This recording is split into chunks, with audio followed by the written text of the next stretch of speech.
Päivä on 19. joulukuuta ja samoin luku on 19. Johanneksen evankeliumissa uuteen 2020 mukaan ja ollaan oikeastaan aika ytimessä tai vakavien asioiden äärellä, nimittäin Jeesuksen kuoleman, ristiinnaulitsemisen ja kuoleman äärellä. Ja sitä varten tänään on vieraana Susanna Erätuli Hiljaisuuden ystävistä, eli hiljennytään tämän niin kuin ydinasian äärelle tänään. Ja sulla oli hieno titteli siellä, se oli, katsotaan nyt muistanko mä, koulutuksen ja viestinnän suunnittelija, oliko se niin, vai selitäs nyt Suurin vähän. piirtein niin. Viestintä- ja No koulutussuunnittelija. niin, no niin. Mitäs käytännössä on ylipäätään hiljaisuuden ystävät ja mitä te teette ja mitä koulutat ja viestit ja suunnittelet ja miten, että voit vähän nyt promota teidän tätä yhdistystä tässä kuulijakunnalle. No Hiljaisuuden ystävät on jo semmoinen 80-luvulla perustettu yhdistys, kristillinen yhdistys, jonka tehtävä lähti siitä, että täytyy löytää ikään kuin paikka ja tukirakenteet retriittien järjestämiselle ja retriitin ohjaajien kouluttamiselle. Siitä on Okei. Hiljaisuuden ystävät lähtenyt 80-luvulla ja ehkä vähän siihen tyyliin, että kirkosta ei löytynyt sellaista luontevaa paikkaa niin kuin kirkon sisältä, että kuka huolehtisi näistä retriittiasioista, niin Joo. silloiset aktiivit perusti yhdistyksen näitä asioita varten ja sitten siihen tuli mukaan hengellistä ohjausta ja heidän niin kuin hengellisten ohjaajien kouluttamista ja nyt sitten ennen kaikkea viime vuosina tässä 2020-luvulla niin sitten koulutukset on moninaistunut, voi sanoa, että monimuotoisen kristillisen spiritualiteetin koulutuksiin, pyhiinvaellusta, hiljaisuuden joogaa. Nyt tulee uusi koulutus rukoushetkistä, että sekä tämmöistä niin kuin hyvin vanhaa perinnettä, että sitten myös uuden aikaista Joo. tässä ajassa olevaa. Kysyisin ensin, että ketä siellä oli varhaisin aikoina semmoisia merkittäviä vaikuttajia, ja sitten kun tämä retriittiperinne on katolisessa kirkossa aika vahva, niin onko teillä ollut siinä sitten yhteistyötä tai vaikutteita tai millaisia niin katolisesta suunnasta? No hiljaisuuden liike itsessään ja myös hiljaisuuden ystävät niin toimii, se on sanotettu näin, että toimii evankelis-luterilaisen Suomen evankelis-luterilaisen kirkon tunnustuksen pohjalta ekumeenisessa hengessä. Eli voi kyllä sanoa, että toiminnassa on mukana, on katolilaisia, on ortodokseja, on myös laajemmin ehkä etsijöitä tästä ajasta, jotka on vasta löytämässä vaikka uudestaan kristillisyyden pariin. Et monenlaista. Koulutuksiin ehkä niin kuin suurin osa ihmisistä, ketkä hakeutuu, niin on kirkon palveluksessa, mutta myös enenevässä määrin ihan tosi monista eri suunnista. Voi olla terapeutteja tai kulttuurialan ihmisiä tai kasvatus- ja sosiaalialan ihmisiä. Joo, mä itse aikoinaan Opus Dein piirissä tavallaan törmäsin tähän niin kuin hengellisen ohjauksen käsitteeseen, tai siis ei vaan käsitteeseen, vaan todellisuuteen ja käytäntöön, että koin sen niin kuin sillä tavalla silloin nuorena tai sanotaan teininä niin, tai nuorena aikuisena aika isoksi avuksi ja Mm. se ei ehkä ole hirveän yleistä tosiaan, mutta että ehkä on hyvä tietää, että on joku luterilainen toimija, joka tarjoaa tällaista niin kuin hengellistä ohjausta ja kouluttaa siihen ja varmaan olisi hyvä, että useampi löytäisi itselleen jonkinlaista hengellistä ohjausta elämässä, eikö? Totta. Joo, ja ehkä se on yleisesti ajateltu, että nuoret ei hakeutuisi niin paljon vaikkapa retriiteille, että se olisi vähän vanhemman väen juttua, mutta kyllä mä uskon, että tässä ajassa on tarvetta ja kiinnostusta eri tavoin semmoiselle hiljentymiselle olennaisen äärelle, mm, luomakunnan kärsimyksen äärelle, toinen Niin. toistemme äärelle, että, ja sitten tämä Joo. tietyllä tavalla hiljaisuuden ystävien toiminta, niin ei se ole pelkästään niin kuin tiivisty näihin koulutuksiin, että se on yksi osa Joo. toimintaa. Mutta sä kysyit aikaisemmin noista alkuperäisistä vaikuttajista, niin Niin. niitä on tietysti paljon ja en ehkä osaa tehdä oikeutta mainitsemalla kuin joitakin, mutta jos mä nyt haluan joitakin ihmisiä nostaa, niin usein ajatellaan, että Anna-Maja Raittilan Virsirunoilijan Joo, perintö on hyvin vahvasti siellä hiljaisuuden liikkeessä. Ja sitten on esimerkiksi, jos ajattelee hiljaisuuden ystäviä, niin siellä on ollut Heikki Kotila, Mikko Peura, tämän tyyppisiä nimiä joo, toiminnanjohtajana. Että tämä tämmöinen, että hiljaisuuden ystävät on laajentunut. Pitkään oli silleen, että oli vain yksi työntekijä, eikä niin, välttämättä edes 100%, mutta nyt niin kuin viime vuosina se on laajentunut silleen, että meitä on kuitenkin muutama.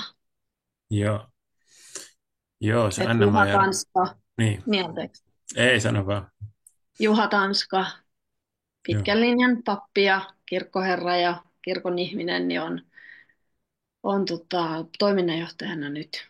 joo. Anna-Maria Rättila on mielenkiintoinen hahmo, kun se tuli niin kuin lestadiolaisesta taustasta ja sitten Mm. inkorporoi paljon tällaista niin kuin katolista hengellisyyttä, että se on semmoinen mulle mielenkiintoinen, että täytyy oikein lukea sitten kunnolla joskus Mm. ajan kanssa hänen tuotantonsa läpi, että tämmöisenä jonkinlaisena lestadiolaiskatolisena Mm. hengellisenä äitinä. Sitten sillä on Sinapin siemen ry myös jotenkin hänen perintöä, että onko sillä, pystytkö selittämään sen suhdetta tähän hiljaisuuden ystäviin? Joo, no siitä on vähän puhuttukin nyt just ihan viime aikoina, että millä tavoin toimintaa ehkä, en mä tiedä voiko sanoa, että voisi yhdistää, mutta ainakin tukea toinen toistansa, että kyllä niin kuin Joo, samoissa maisemissa joo, liikut. joo, hyvä. No kuule nyt sitten, kun mennään tähän Raamatun tekstiin, niin millaisesta taustasta tai vinkkelistä itse sitä lähestyt. Tässä on nyt siis luku 19, ja kun luit sitä tässä uuden Mm. käännöksen mukaan, niin missä fiiliksissä ja millä niin kuin silmillä tätä lukua, siis uusi käännös ja sitten itse asia, niin luit ja mutustelit. No ainakin mä heti sanon siitä käännöksestä, että mun mielestä teksti oli sujuvaa. Mä oon itsekin kirjoittava ihminen ja sillä tavalla kieli on merkityksellinen, niin mulle ei kauheasti tökkinyt siinä mikään, että se on aina hyvä merkki. Joo. Mutta tietysti niin kuin aiheessa niin aloitetaan suoraan niin kuin rajusta. Et siinä ei ole minkään sortin pehmennystä. Mm. Aloitetaan Ruoskilla. ruoskimisesta, piikkipensan Piikki. oksista. Joo. Eli niin kuin, ja sitten se luo semmoisen kiinnostavan ja aika tuntuvan kontrastin siihen, että me eletään juuri joulun alla, jolloin se kuvasto on enemmän Maria ja Jeesus-vauva. Niin. Et esimerkiksi mulla on Hiljaisuuden ystävien uusin lehti tuli just tänään, jos nyt katsoo vaikka tätä Joo. kansikuvaa. Niin. Niin tämä on ehkä se, mikä nyt niin kuin jouluna meillä on mielessä. Ja sitten tietyllä tavalla nyt sitten tässä hetkessä mennäkin niin kuin syvälle Jeesuksen kuolemaan. Niin. Niin se loi semmoisen kontrastin, joka kuitenkin jollain tavalla mun mielestä on merkittävä Mm. niin kuin sekä kristinuskossa että elämässä. Tämä kontrasti ja että niin kuin kumpikaan pää ei tietyllä tavalla saisi kadota. Se viaton alku ja sitten se jollain tavalla inhimillisesti aika raaka ja raju päätös, jolla sitten on tietysti muita merkityksiä. Niin kuin Mariakin meni sinne temppeliin silloin viemään Jeesusta vauvana, niin sitten sille silloin jo profetoitiin, että miekkaan lävistävä hänen Mm. sydämensä, että siinä jo kanssa oli niin kuin Jeesuksen lapsuudessa tämä heti niin kuin visio siitä, että mihin se tulee johtamaan. Joo, kyllä mä paljon pohdin tuon tekstin äärellä. Ehkä me ei tarvi hypätä, jos mennään vähän kronologisesti, mutta Niin, vielä sinne, mutta mä pohdin kyllä sitä Marian roolia myös niin, siinähän on tässä merkittävä. evankeliumissa. Ja että miten me Voidaan tietyllä mennä siihen, tavalla, että niin, anteeksi. sano vaan siitä, että tämähän on tietenkin kuuluisa katolisessa hengellisyydessä tämä, että nainen se on ennen ollut, että katso poikasi ja katso äitisi sitten tälle opetuslapselle. Tässä on tämä, että nainen hän on tästä Mm. lähtien poikasi ja hän on tästä lähtien äitisi. Mutta joka tapauksessa tämä Marian äitiys ja sitten myös se kanssa tavallaan kärsimys tai se ristin juurella Maria kun varmasti kärsii, kun poikansa kärsii ja on siinä hänen rinnallaan ja näin. Isoja Kyllä teemoja mä, myös katolisessa hengellisyydessä. joo, kyllä mä niin kuin bussissa tätä luin tänään. Olen lukenut toki aikaisemminkin, mutta myös tänään luin. Niin kyllä mulla kyyneleet tuli silmiin samaistuessa Niin, varmaan paitsi myös, niin, Jeesukseen, mutta myös Mariaan. niin, varmaan siinä on sitten oma ulottuvuus äideille varsinkin sellaisille, jotka on kenties lapsensa joutunut menettämään ja näin. Että, Mm. Ja jotenkin ylipäätään Raamatun äärellä, niin ignatiaanisessa perinteessähän on tämä eläytyminen, niin, että ikään kuin mennään näihin rooleihin ja tilanteisiin, että keitä siellä Raamatun kertomuksessa on joo, ja miltä se Raamatun kertomus näyttää niin kuin kenenkin silmin. Ja se niin, voi näyttää vähän erilaiselta riippuen, että kenen silmin sitä katsoo. mm, Niin se oli yksi, mitä mä mietin tämän, joo, tämän äärellä.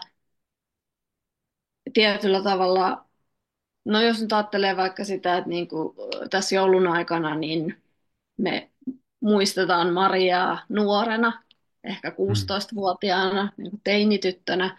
Sitten mä ajattelen, että tässä tilanteessa, mistä tämä evankeliumi kertoo, tai tämä luku kertoo, niin Maria on ehkä 50 ja niin kuin ihan niin kuin toisenlainen. Ja sitten myös tämä, että miten Jeesus huolehtii Mariasta ja opetuslapsesta sillä hetkellä, niin siinä tulee myös tämä kontrasti, että jos tässä joulun aikana Jeesus vauvaa Marian sylissä, niin mm. ikään kuin tuossa tilanteessa se menee niin, että Maria on jollain tavalla myös Jeesuksen sylissä, vaikka ei konkreettisesti.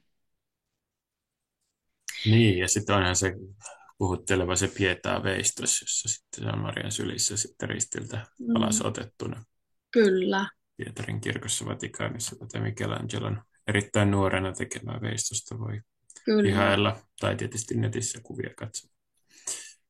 Mutta kyllä mä Joo, siis samaistumisessa pohdin myös sitä, että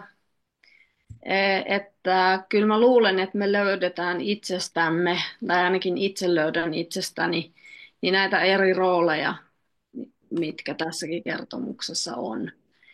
Eli se on ikään kuin, jos ajattelee sitä hetkeä, missä Jeesus on elänyt ja opetuslapset on ollut ja kaikki tämä on tapahtunut, niin se on ikään kuin nyt jälkikäteen helppo sanoa, miten suhtautuisi tai ikään kuin tietää tarinan ja tietää, miten se jatkuisi.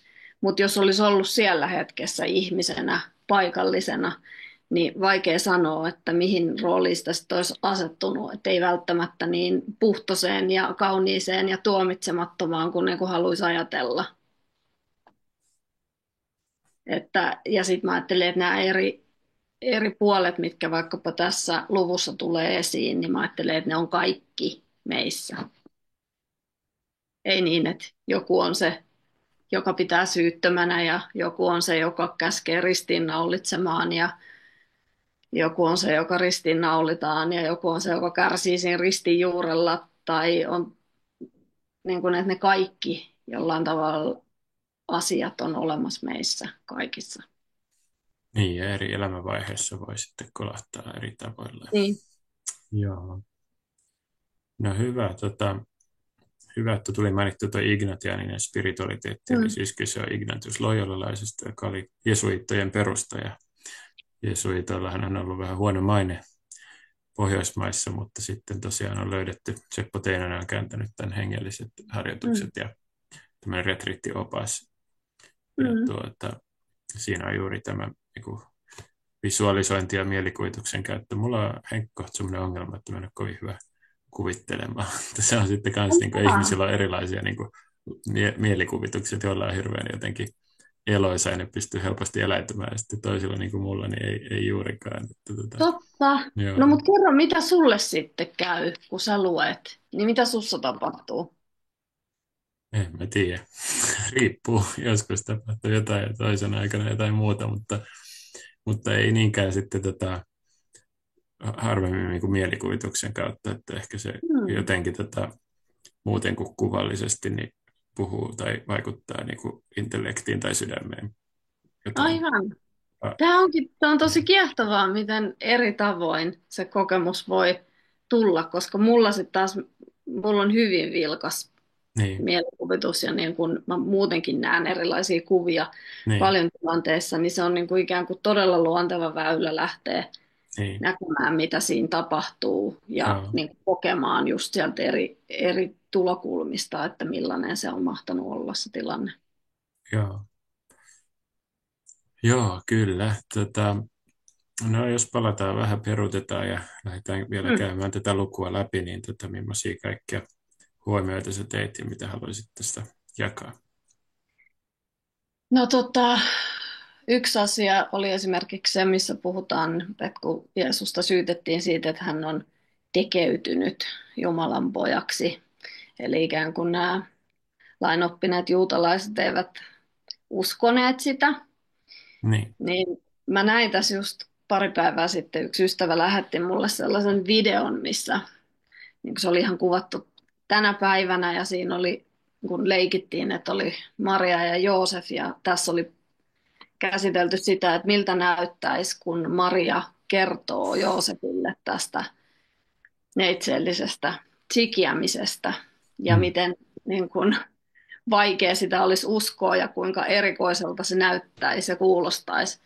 Niin tässä tekeytynyt Jumalan pojaksi, niin mä paljon ajattelin sitä, että miten niille joillekin on ollut vaikea uskoa, että Jeesus Nasaretilainen niin kuin todella puhuisi näin, ja ketkä on ollut ne, ketkä on niin kuin tuntenut sen sydämessään ja uskonut todeksi ilman tämmöisiä tietynlaisia sääntöjä ja lakien rajoissa pysymistä.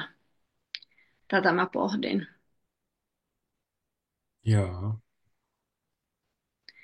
Ja sitten jollain tavalla mua puhutteli se Pilatuksen, niin kuin mä en osaa sanoa, se jollain tavalla tuli sieltä rivien välistä se hänen suhtautumisensa siihen asiaan, joka ei ollut suinkaan yhtä kriittinen kuin sen kansan ja väen. Ja niin, sitten se semmoinen havahtuminen siinä, kun hän kysyy, että mistä sinä oot tullut, mistä sä nyt oikeasti oot joo, tullut. Niin mun mielestä siinä kohtaa tulee tuntuville se semmoinen tietty mystinen elementti, niin kuin monessa kohtaa itse asiassa tässä luvussa. Niin siellä tulee semmoisia kohtia, missä niin kuin se semmoinen joku mystiikka tai spiritualiteetti niin kuin itselleni ainakin tulee tuntuville. Toinen kohta on se, missä no just sit, kun Jeesus ei tietyllä tavalla vastaa siihen kysymykseen, vaan on hiljaa. Mä kävin kurkkaamassa muutamaa kommentaaria tähän kohtaan liittyen, ja sielläkin oli itse asiassa puhuttu just nimenomaan paljon siitä Jeesuksen hiljenemisestä.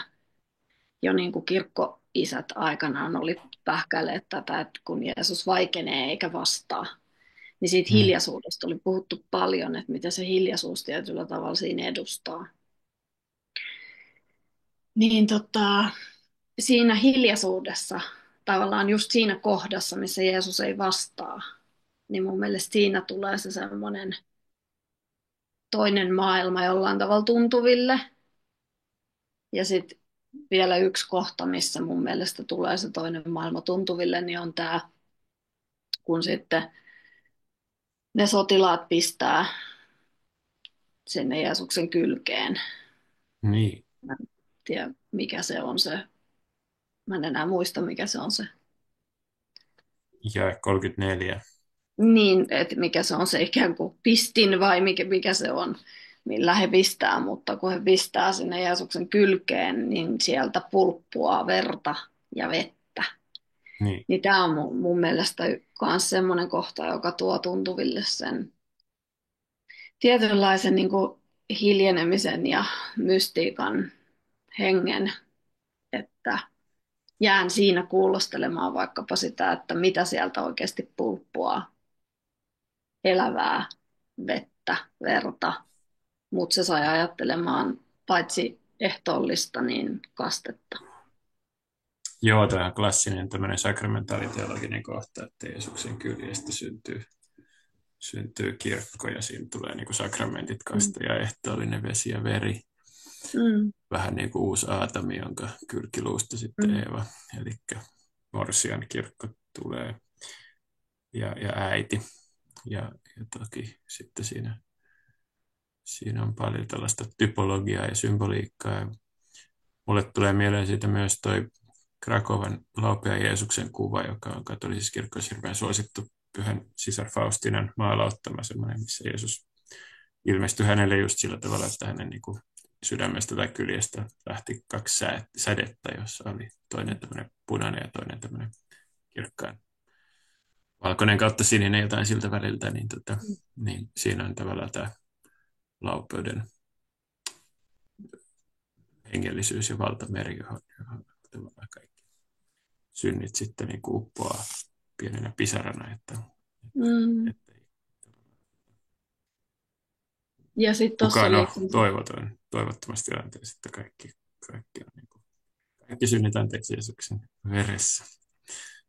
Ja, niin sä nostit tämän kirkon esiin, niin, niin se tulkinta oli mun mielestä myös mielekäs, että kun nämä sotilaat jakoi ne vaatteet, niin se ajatus, että sen jakamisen kautta se evankeliumi meni eri puolille maailmaa. Ja joo, sitten toisaalta se, että sitä yhtä Jeesuksen paitaa ei haluttu repiä rikki, vaan se niin, haluttiin pitää yhtenä, joo, niin siinä on nähty ilmeisesti myös viittauksia siihen, että kirkko olisi yksi. niin totta, joo. Ja sittenhän tässä on tämä temppeli symboliikka myös, että kun on Hesekielillä tämä ennustus siitä uudesta temppelistä, jonka se näkee, ja että vesi virtaa sieltä.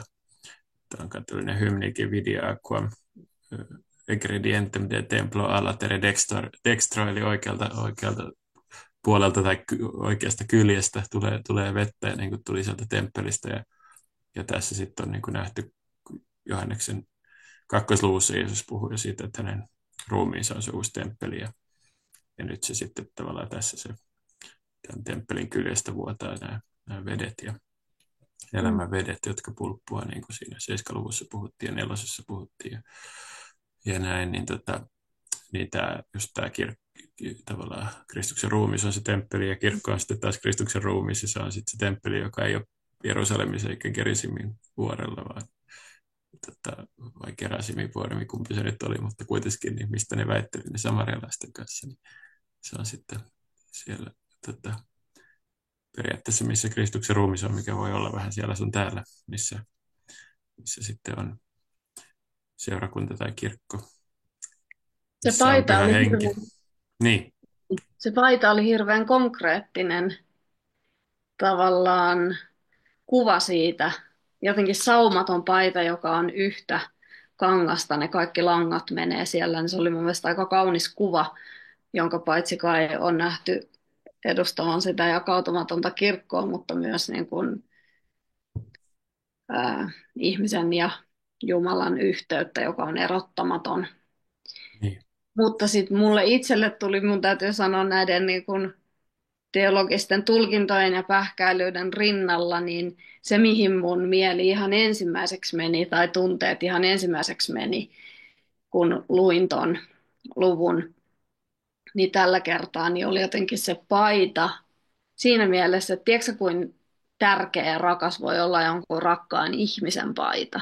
niin, Tiedätkö silleen, että jos sulla on vaikka puoliso on pitkään reissussa jossain ja sitten sulla on ikävä ja sä nappaatkin sen teepaidan siitä jostain sohvan päältä ja haistat sitä ja se on niin kuin tuttu tuoksu ja siinä on sekaisin ehkä jotain feromoneja ja hikeä ja niin kuin sen ihmisen ominaistuoksua ja näin, niin mä jäin tässä kohtaa miettimään hyvin silleen tunteellisesti myös, niin kuin, että Jeesuksen paita, mm. miltä niin kuin tuntuisi päällä tai lähellä Jeesuksen paita, miltä se tuoksuu.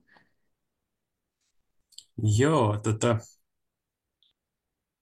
just tuossa muistelin vähän aikaa sitten, että olisi jonkun kanssa ollut keskustelu siitä, että olisi joku semmoinen reliikki, olisiko se ollut siellä Trierin katedraalissa, jota väitettiin Jeesuksen paidaksi. Että se olisi niin kuin Mm. oikeasti ollut jossain yli 300-luvulta asti niin kuin näytillä.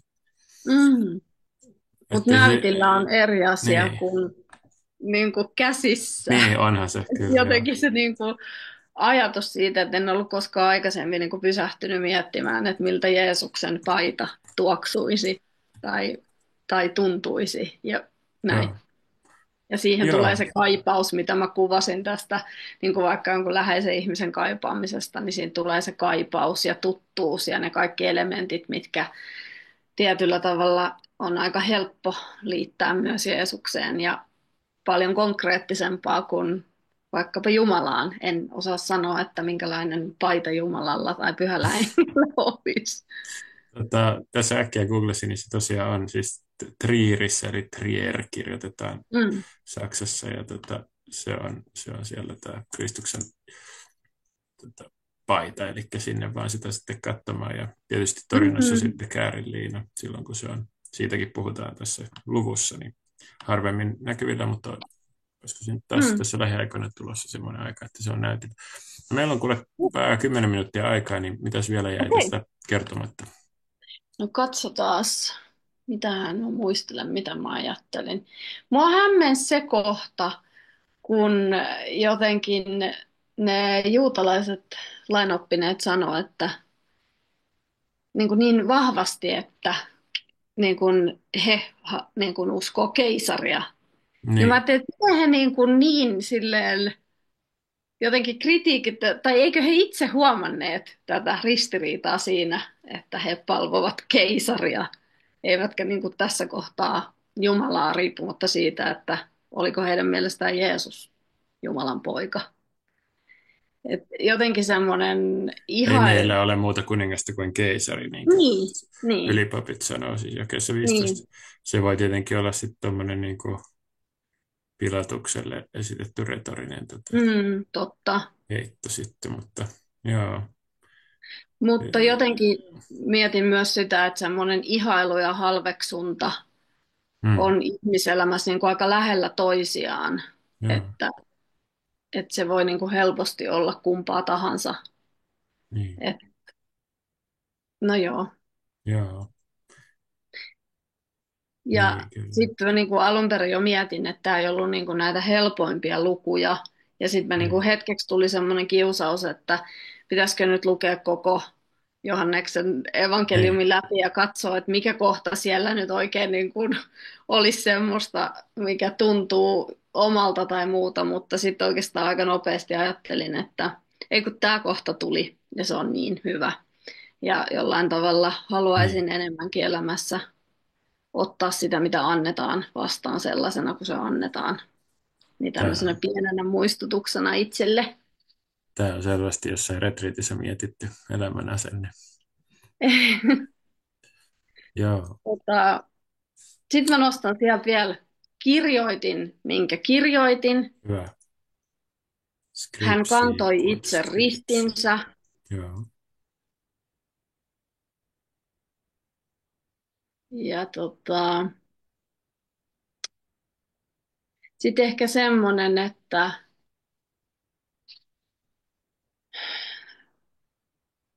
niin, oliko tarpeen, pitikö miettiä sitä päivän tunnussanaa ikään kuin niin, tästä asiasta, että kyllä minkä valitsen nostaisin. joku tästä luvusta kyllä lempiäkeeksi. Mä nappasin itse asiassa semmoisen pienen tarinan, josta mä sitten nostan vain yhden. Eli tässä on 5 jaetta, Aha, jotka muodostaa tietyn draaman kaaren, ja sitten joo, mä päädyn niistä yhteen. no sano. Ne menee näin. Katsokaa ihmistä, mistä sinä olet tullut. Hän kantoi itse ristinsä. Minulla on jano, se on tehty.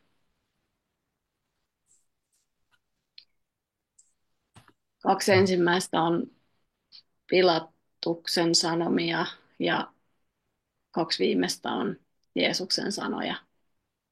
Joo, Yksi, minkä siitä nostasin, on tämä katsokaa ihmistä.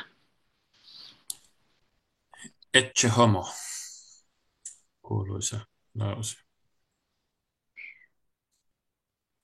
Ja jotenkin ehkä mä haluan sit vielä kans nostaa sen, että se tietty mystiikan ja toivon tunnelma tulee myös siihen loppuun siinä puutarhassa, kun se Niin, hauta oli koskematon.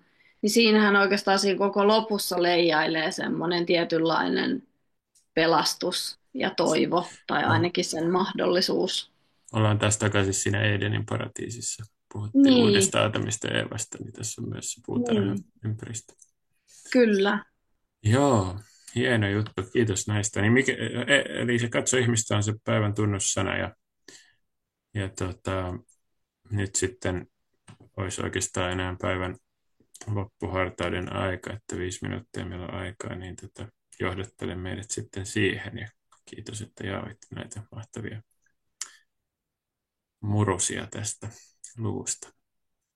Kiitos kutsusta ja mä voisin näyttää tämmöisen hiljaisuuden ikonin, joka on Joo, kyllä tämmöinen painokuva-ikoni, mutta tän on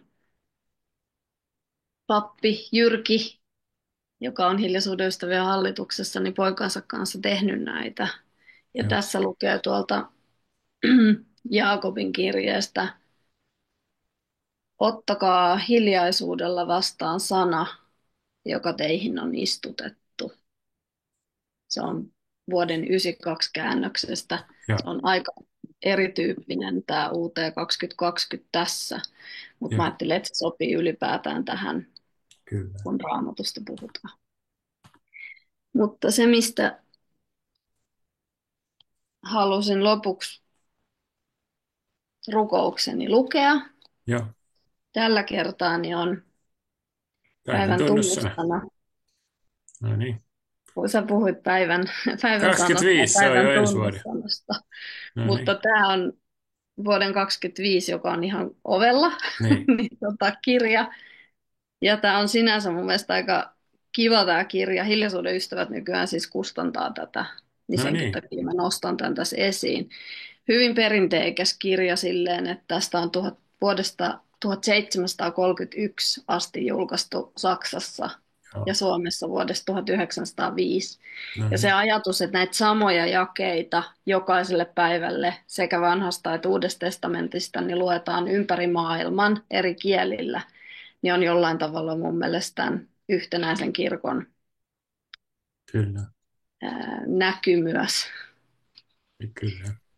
Niin täällä on paitsi rukousaiheita viikon jokaiselle päivälle, niin täällä on myös tämmöinen rukoushetki päivän tunnussanan kanssa. Ja täällä on yksi rukous, joka mun mielestä sopii nyt tähän, tähän aikaan, missä elämme. Selvä, anna mennä.